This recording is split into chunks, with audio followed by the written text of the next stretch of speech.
Hey, thought I'd put a little video together talking through some of the recent changes and explaining a couple of interesting quirks now, a couple of interesting bits of insight that you can get with the changes that have come through in the way that we present our data.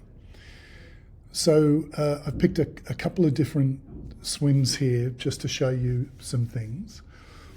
The first thing I want to show you is the fact that we're now presenting the output of the force, or whichever way you want to call it, we're presenting power. Previously we were presenting force, now we're presenting power. And just to explain, there are three levels that you can go through when you're presenting this information. The most basic level is pressure, and pressure is measured and presented in kilopascals. And pressure literally is just the amount of pressure that you're pushing through the water, which we capture on the handset. So that's the most basic level. You can then go up a level to force by including the surface area of your paddle, which is your hand, and then you can present that data instead of in kilopascals as pressure, you can present it as force in newtons. So that's the second level. And then finally, at the very top level, is power, and presenting power in watts. And the critical piece to go from force in newtons to power in watts is to include the speed of the hand. So when you take the pressure and combine it with the surface area and combine it with the speed that your hand is moving, that's when you're able to present power in watts. And that's exactly where we are now. So you'll see here on the left-hand axis, we're now showing power in watts. You'll also notice here that we've now got not just total power, but we're presenting the propulsive power component. So you can see at a glance on here, there's 2 laps, and you can see exactly how propulsive that right hand is here, where it's generating a total of 166 watts in total power, and of that 105 watts is propulsive power, compared to the left hand, which is generating a lot more power overall, but way less power propulsively.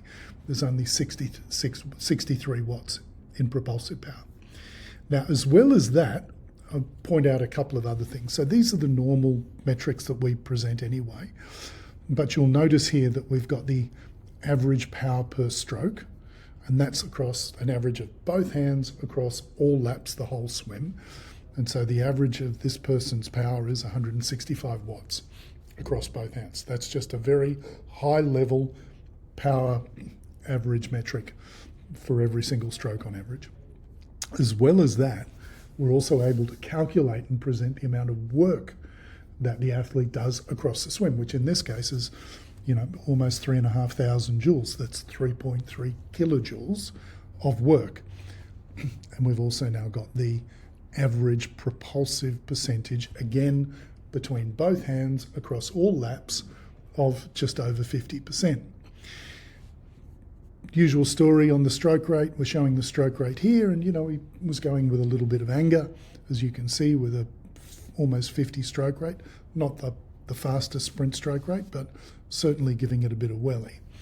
And where this now gets a little bit interesting is when we go into our force field, because we're seeing down here what's going on with our propulsive power component on each hand and the differential you see. So if we go into the force field, and here we've got a combined 48% propulsive and a combined 39% downward force. But when I turn the left hand off, you'll see that right hand is operating at 63% propulsive and 22% down, whereas the left hand is 32% propulsive and 57% down. So there's a huge imbalance between the effectiveness and the efficiency of the right hand versus the left hand. Now, just to stress, this athlete is like a national age group champion, Australian national age group champion, and recently made the finals of the Australian World Champs trials, so in the 100 metres. So we're not talking about a rubbish athlete here or a low-level swimmer. We're talking about a very high-level swimmer who had no idea that this was going on with respect to what their hands were producing, both left and right. So again, the left hand is only 32% propulsive. It's driving 196 watts of power, total power for that lap, with 32% on the left. And then when we go to the right, he's driving less total power of 166 watts, but almost double the amount of propulsive percentage, which is a huge imbalance and something that neither the athlete nor the coach knew that he was doing until he was introduced to this technology and could see exactly what was happening. And I know for a fact that because we went deeper into this athlete's data and we could see a whole bunch of interesting stuff in here, particularly when we looked at his power versus time chart, and we're able to see, and I'm going to turn off the hand velocity for the moment, and we're able to see a series of double peaks going on with that right hand, right? Traditional double peaks. Whereas the left hand, whilst it doesn't show the double peak, it's showing him being not as strong at the front end of the stroke as he is at the back end. So you can see that left hand at the beginning, he's generating not very much on that left hand because that athlete is leaning on that left hand as he's breathing to the right, and he's maximizing that downward push with his hand instead of getting into that propulsive position. So this was a real eye-opener for this athlete. One of the other things that you might have noticed is we've now got the ability to track hand speed, which we can overlay on top of the power versus time chart, and I'll just blow this up a little bit, make it a little bit bigger. So what you're looking at here is the usual with the right and the left and the right and the left in the propulsive vector, but overlaid on top of that is we're looking at the hand speed, and you can see how much speed we're generating in the left hand in the orange and the right hand in purple. Now, one of the faults we have here, which we'll get repaired soon, we'll get it fixed, is if I want to turn off the left and just look at the right hand here, please turn off for me, it's still showing the left hand speed. So that's a little update that'll come through, because when we're looking at just the right, we just want to see the right hand propulsion and we just want to see the right hand speed. So bear with us on that, that'll be coming through. I think it might be good to, whilst we're here, have a look at one of his strokes, and we can see another aspect here over here on the right hand side, which is this green line, which is his hand speed. So we have here this traditional double peak that I mentioned before, this valley of lost propulsion. And the big question is, well, why? What's causing that? And I can tell you there are generally two reasons why you will see the propulsion drop off halfway through the stroke. And it tends to happen between pull going into push. And it can be one of two things.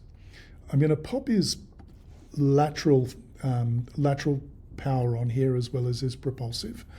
And because we're looking at lateral, which is his left to right, we don't want the side-on view. We want the top-down or overhead view. And I can move the slider over to here so that we can pop the slider on here just as we're about to lose that propulsive power and see what's going on. And it's very clear there are a couple of things going on. First of all, this hand is about to start generating inward power, i.e. the power is no longer being pushed all back towards his feet, which is what's happening across here. He's got no lateral power going on, so it's all propulsive. And then as that hand is rotating, and you can see it's starting here on the outer edge of his hand path, and it's going to physically track inwards towards his center line. And as it tracks in, this is going to generate this inward power, right? And most of you will know about this, but I'll just repeat it, so if you'll bear with me. So as that tracks in, that hand tracks in, it's not only generating inward power, but it's losing that propulsive power, which is seen here. Now, the other thing that you'll also appreciate is back to Swim Physics 101, which is I want to put my hand in the water, I want to grab the water, I want to hold the water, and I want my body to advance. And we know what happens if you are not holding the water like that, but if you rotate your hand, we're no longer going to hold the water, that hand's going to slip through, which in very basic physics terms means that you're going to lose your hold on the water and you'll lose propulsion. So that's one of the reasons, one of the key reasons why we see this drop off here in propulsion, because that direction of power is no longer going back towards the feet. It's now, you're still getting some going back, but it's now turning in and it's now pushing it inwards. The second reason why we also can lose our propulsive power and our propulsion halfway through the stroke is if our hand decides to have a little holiday and slow down. And this is where this green line becomes really interesting, because this is how we track the speed of the hand.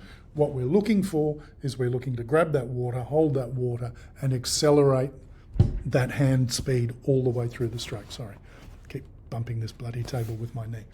And to accelerate the hand speed as that hand ideally holds the water and the body moves forward, but it's that power that we generate by accelerating that helps us propel forward. And what you'll notice here, if I come back a whisker to here, is right there is where we maximize that hand speed. And you can see we've got this little dip going on. So from here to here, that hand speed has dropped. The beauty is we can tell you exactly how much it's dropped. If we go into the side-on view, then that number that you see right there of 4.33 meters per second, that's the speed that the hand is going at right there, 4.33 meters per second. And if I advance this red line to here, you'll see that it goes from 4.33 to 3.65. Now, my schoolboy mathematics tells me that's something in the vicinity of 15 to a 20% drop in hand speed. So that little drop in hand speed, and then you can see it then kicks back up to over 4, to slightly over 4, so it's 3.65, and then it kicks back up here to 4.12. That, in conjunction with the reduction in lateral power, so that hand, and I'm going to go back to our overhead view, has travelled from here inward to here, and there, as it comes into there, it's going to rotate and push straight back.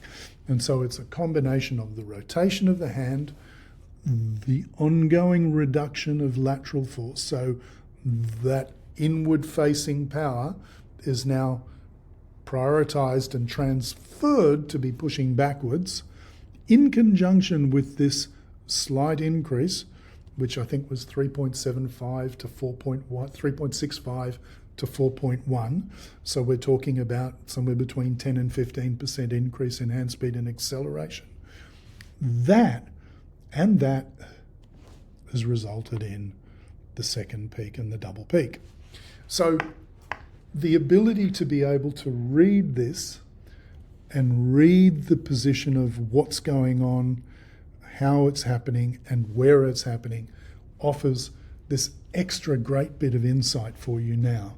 So you can do this. Now, of course, we're only looking at one stroke here, and that's why we wanted to be able to include the power, the hand speed on the power versus time chart, because what we're looking at here is we're looking for patterns.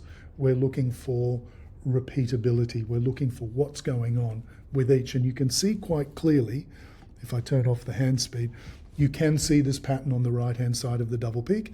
You can also see the pattern on the left hand where it's not generating much power early on, but it is at the back end.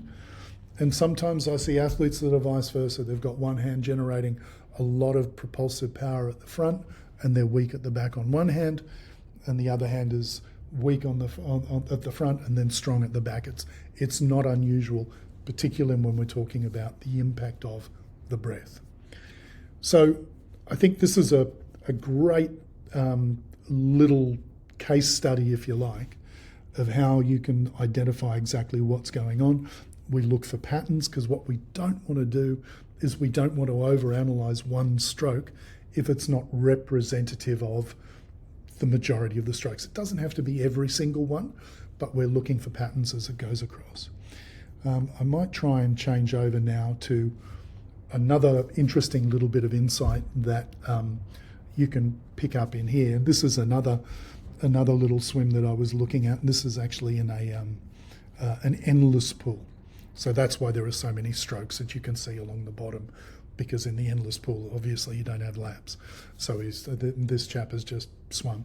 And I wanted to highlight something on here, which I've talked about in other videos, but I think it's worthwhile reminding you about the catch. Because our objective is at the end of the glide to grab that water and hold that water, and to catch that water as early and as quickly as we can. And it's interesting, the relationship between the catch, the propulsive power, and the hand speed. And so I'm showing you over here, because right here at that point, that's the definition of the catch. It's when we become propulsive. Right there, as you can see, it's about to take off. And what we're looking at over here is exactly where that catch is happening on this stroke. And you can see that this hand has already travelled from up here at the end of the glide all the way to here, which is a significant distance before it's been able to get the catch. Because ideally you want that catch to happen here or as soon as possible after here. And if we look over here on the slider, this is 1.59 seconds into the swim, into the stroke. So I'll come back to that in a second, but I want to also talk about the importance of the hand speed. And the one thing that I do see is this catch can be anything. The hand speed can be anything from 1 meter a second. It tends to be around 1.2, but it can also take up to about 1.3 meters a second before it does start to grab that water. And you can see right here, it's at 1.18 meter a second. So that hand speed, and you can track it, this is where the hand has entered the water on this green line, right? So it's come in from the recovery, which is the fastest point of the hand travelling through the whole stroke. It hits the water and it slows right down. In fact, let's just bring it back here. Let's bring it back to here. So it's coming in and it's slowing right down through the glide to now it's sort of travelling at, less than 0.2 of a metre a second in some place. In fact, right here, it's almost stopped. It's like 5/100ths of a metre a second. It's very slow right there, which you'd expect to get to when you get to the end of the glide, and then you've got to come back. So it's travelling really slowly.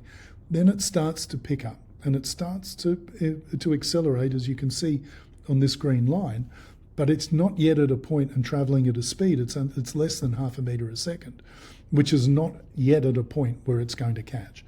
And it'll still continue increasing speed. Now 0.75 metre a second, it's still not there. Now 1 metre a second, it's not there.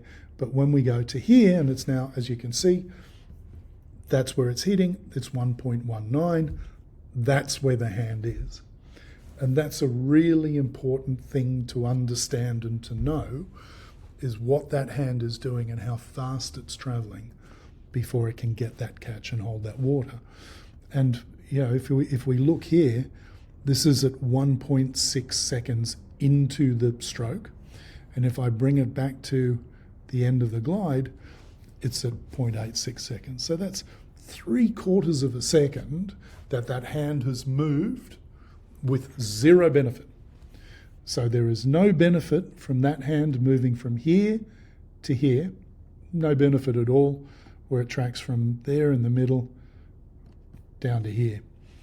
And that's also a really key identifier when looking at this data and understanding exactly what's going on and what's contributing to propulsion and what's not contributing to propulsion.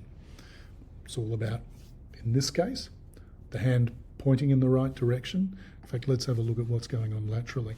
And he has got a little bit of lateral power being generated, but there's not a lot. There's, a little more than 20 watts here, probably 25 watts of lateral power being generated, but there's 130 propulsive watts being generated in the propulsive direction. So it's a very small amount laterally compared to what he's generating propulsively.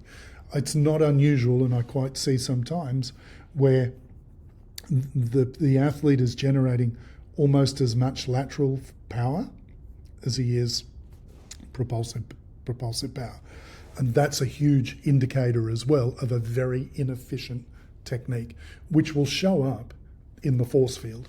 It'll show up in the force field, but you can see through this stroke.